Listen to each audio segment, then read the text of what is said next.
we have to, you are going to be asked to solve triangles. And there's two different types of triangles that we get. We get right angle triangles, and we get oblique triangles that don't have a right angle in them. And so we're going to do an example of each. When we're working with a right angle triangle like in part A here, these are the formulas that we are able to use. So we can use SOHCAHTOA, and we can use Pythagorean theorem. And to solve a triangle means to find everything in the triangle that you don't know. So when I look at this triangle to start with, what do you think is going to be the easiest thing to find there that we don't know yet? Maybe? Well, if you wanted to find these angles. Yeah, we might as well. Why don't we start with the easy? We already know these two angles at the bottom. So angle B is going to be 180, subtract the 90-degree angle, subtract the 59-degree angle. And when we do that, we find that angle B is 31 degrees. So we found one of the things that we don't know. We still have to find these two sides here. Okay? Let's call this side A, because it's opposite angle A, and this side at the bottom B. So at this point, we've got to use SOHCAHTOA somehow here. And if you remember back to SOHCAHTOA, we have to be able to identify the sides as opposite, adjacent, or hypotenuse. And in order to do that, we have to pick an angle that we're going to work with. So let's say we're going to work with the 59 degrees here. And let's find side A. So I have to use the 16 in side A with the 59 to find that, that side we don't know. So at this point, I want to label those two sides in relation to the 59. So what will we label those two sides? Andy? The A would be opposite, and the 60 would be the hypotenuse. That's right. So this is opposite, and this is hypotenuse. So if it's opposite and hypotenuse that we're working with, then we're going to use the sine formula. So I'm just going to write down the formula to start with. So sine theta is opposite over hypotenuse.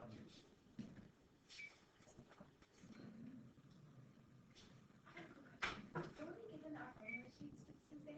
Yep. Okay. Yeah, you'll have the formula sheet. So it's on the back of the review sheet that you got. What are the formula sheets? Okay, all the formulas. It's like for. It'll have all the ones that I've given you on the test. Yeah. So it won't have the. So it'll have these. So it won't have the ones that we had on the recent test. We didn't have any on the most recent test. Didn't you? So there's a copy of the formula sheet there if you guys want to grab it and take a look at it. But it is literally the same as the back of your review sheet. Okay, so now that we've decided which formula we're going to use, now I'm going to plug in my values. So the angle is 59, so that goes in for theta. The opposite side is A, so that's going to go on the top. And the hypotenuse is 16, so that's going to go on the bottom. And then if I'm going to solve for A there, I'm going to have to move the 16 away from it. The 16 is going to change from dividing to multiplying. So on my calculator, I'm going to have to multiply 16 times sine 59. It's important that you make sure that your calculator is in degrees, or the answers you get will not make sense. So if you've got your calculator with you now, you should check to see that it's in degrees for these questions. And when we multiply these together, we want to round our side lengths to one decimal place. So if I do that here, I'm going to get 13.7 as the length of A. And there's no measurements here, so we can just put 13.7. All right, so now I need to find side B. I might as well stick with the same 59 degrees. I'll use that. 16 is still the hypotenuse. This bottom side is adjacent. So now I'm using adjacent and hypotenuse, so that's going to be cosine. So I'll write down that formula. It's adjacent over hypotenuse. And then I'll plug things in like I did before. So it's still going to be, the angle's 59. The adjacent side is side B, that's what I'm trying to find. And 16 is the hypotenuse. So to solve for B, we're going to have to do 16 times the cosine of 59. And when we do that, we get 8.2. So B is equal to 8.2. So we found the two sides that we don't know, and we found the angle that we don't know. All right? Any questions about that one? No. And remember, you'll have those formulas, so you just need to know when to use them. When we're dealing with a triangle that's not a right angle triangle, that's where these other formulas come in. So that's where we can use the sine law and the cosine law. When do I use the sine law here? How do I know when I use the sine law? Huh? Well, true, but for example, I can't use the sine law in this example, and there's a reason. Maybe? You have to have partners. So I can use the sine law when I know partners. And here I don't know partners. I know 10, but I don't know the angle that's opposite it. I know 14, but I don't know the angle opposite it. I know the 60, but I don't know the side opposite it. What I actually have here is side angle side, and I use this set of formulas when I have side angle side. I use this set of formulas when I know all three sides. Okay, so in this question, I'm going to use the side angle side formula to find side A. So I'm actually just going to use the top version of the formula there. So A squared equals B squared plus C squared minus 2BC, and then cos A. And in my triangle, you can make a little note that that is side B and that is side C. So when I plug things into the formula, 14 squared plus 10 squared minus 2 times 14 times 10. And the angle that goes on the end here is angle A, so that's going to be cos 60 degrees. And you might remember when we did these questions before that we kind of broke it into sections here. So what we did was we figured out what 14 squared was. So that's 196. We figured out what 10 squared was. That's 100.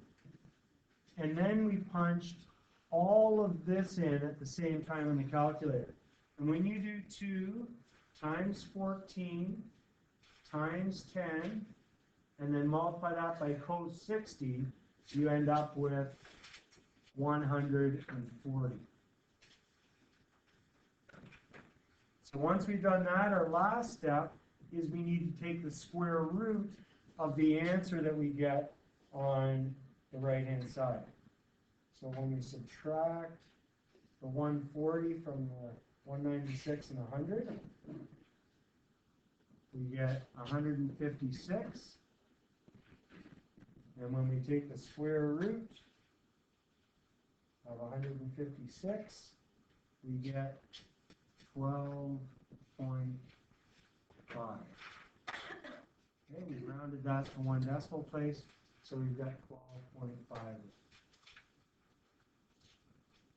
So if I know that this side is 12.5 now I know partners, so I can use the sine law to figure out one of the angles. So let's find angle C next.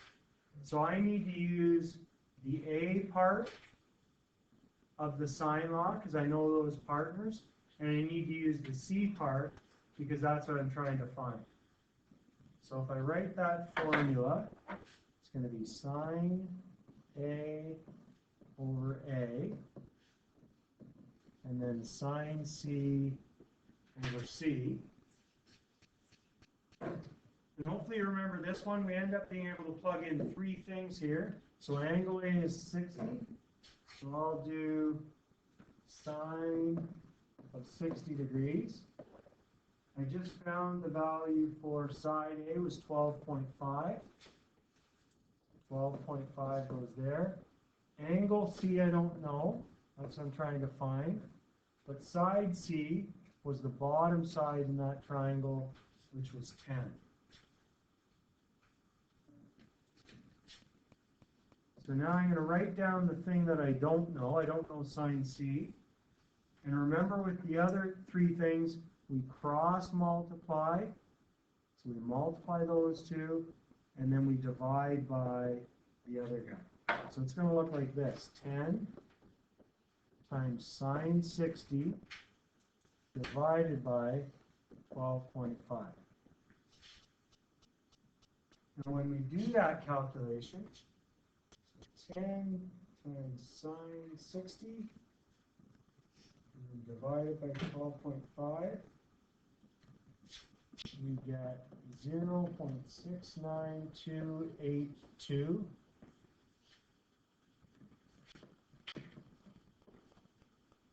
How do I figure out what angle C is now that I've come that far? What do I do there? 80? You have to put the decimal number into the calculator in negative inverse. Oh, okay, so I have to use sine inverse. I'm trying to solve for C here, so it's like if I move sine to the other side, I have to do the opposite of sine. So we need to do sine inverse of that. So if we do sine inverse of that number, and we want to round this to the nearest degree, we're going to round it up to 44 degrees.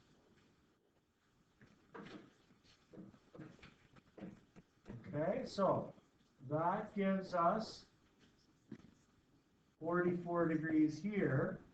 And now the only thing we have to find is angle B. So we can just subtract from 180 to get that. So angle B is going to be 180 minus the 60 that was in the triangle and minus the 44 that we just found. So that's 104. So that means that angle B is going to be 76 degrees. So in both those examples, we're solving them, but obviously the way that we're solving it is different because of the different situations, the right angle triangle and the oblique triangle. Okay?